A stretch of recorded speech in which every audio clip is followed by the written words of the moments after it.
उदासीनता हृदय का ऐसा भाव है जहां हमें किसी बात में रुचि नहीं रहती। हम कोई कार्य करने के लिए उत्साहित नहीं होते। उदासीनता जब एक सीमा से बढ़ जाती है तो मन का रोग बन जाती है।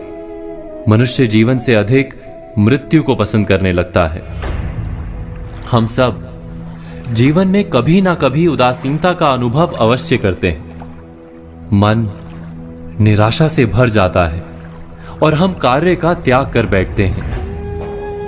अधिकतर हमारी उदासीनता कुछ समय के लिए ही होती है, इसलिए उससे होने वाली हानि को हम पहचान नहीं पाते।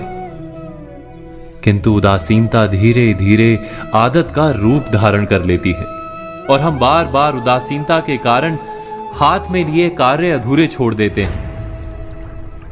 क्या हमारे सबके साथ ऐसा नहीं होता? तो वास्तव में उदासीनता क्या है? इसका जन्म कहां से होता है? इससे छूटने का उपाय क्या है? उदासीनता वास्तव में मन की ऐसी स्थिति का नाम है जब हमें अपनी तकलीफों, अपनी कठिनाइयों का कारण बाहर दिखाई देता है। हम कहते हैं कि समाज बुरा है, नौकर या स्वामी गलत है, पति या पत्नी का बर्ताव अनुचित है, जीवन की परिस्थितियां प्रतिकूल है, वक्त हमारा साथ नहीं दे रहा, वगैरह वगैरह। और जब दुख का कारण बाहर होता है तो उसको बदलने का हमारे पास कोई मार्ग नहीं होता। क्या ये सत्य नहीं? हम समय को किस प्रकार बदल सकते हैं? परिस्थितियों में कैसे परिवर्तन ला सकते हैं हम?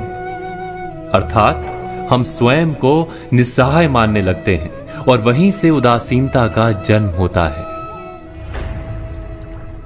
क्या ये सत्य नहीं? प्रश्न ये है कि क्या हमारी सारी विपदाओं का कारण बाहर है या स्वयं हमारे भीतर है? हमारे बुरे हालात क्या दूसरों के कारण है?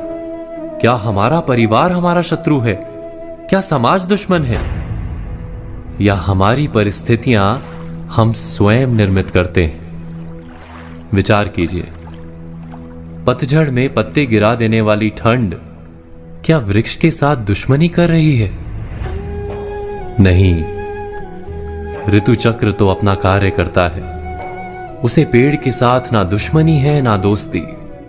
ऋतु चक्र के अनुकूल हो जाना वृक्ष का कर्तव्य है। ठीक वैसे ही समाज कभी किसी व्यक्ति का ना मित्र होता है ना शत्रु। समाज को जिससे लाभ मिलता है, समाज उसका मित्र बन जाता है। अर्थात समाज प्रतिकूल तब बनता है जब हम समाज के प्रतिकूल बनते हैं। वैसा ही व्यक्तियों के बीच में भी होता है। हम जिसे प्रेम करते हैं वो हमें प्रेम देता है, हम जिसे लाभ देते हैं वो हमें लाभ देता है। हमारे हालात बदलने के लिए हमें स्वयं अपने आप में परिवर्तन करना पड़ता है। इतना समझ लेने पर स्वयं में परिवर्तन करना कठिन नहीं। अर्थात जीवन में उदासीनता का कोई कारण ही नहीं, केवल अपने आप में परिवर्तन करना पर्याप्त है। अवश्य विचार कीजिएगा, चिंतन कीजिएगा, मनन कीजिएगा।